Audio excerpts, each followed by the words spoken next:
As darkness settled over the house, the silence deepened. It didn't comfort. It pressed down on them like a blanket they couldn't kick off. The house felt colder, as if warmth itself had slipped out the back door. By morning, nothing had changed. May rose before dawn, moving quietly through the kitchen.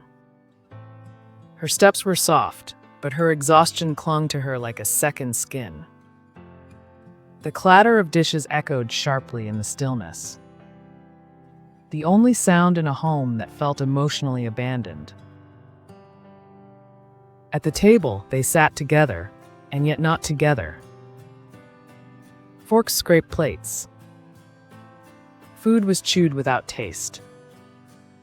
No one dared speak. Words had become too dangerous, too sharp, too ready to wound. It was Sunday, a day meant for rest, for worship, for peace. But none of that found its way into the house. Henry felt the weight of the previous night like a stone on his chest. As May left for her hospital shift, Mrs. Felix called out, "Henry, come here." Her tone had that unmistakable gravity. The kind that promised confrontation, not conversation.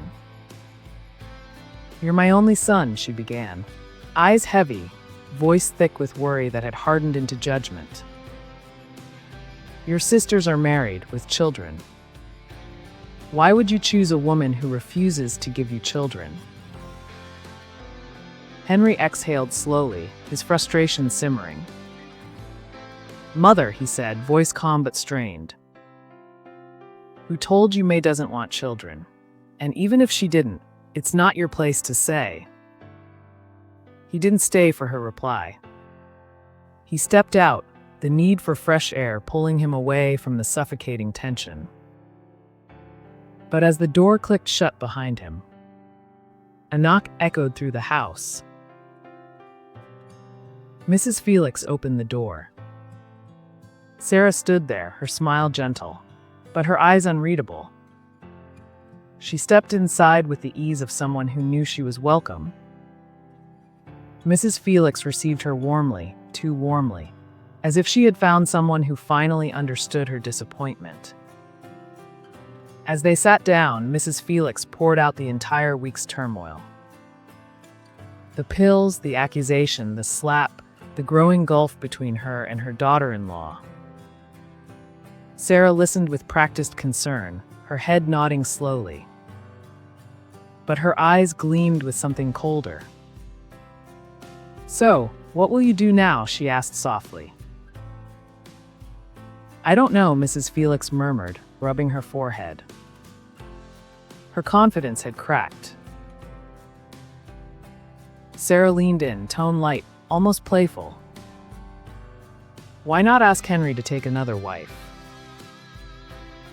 Mrs. Felix froze.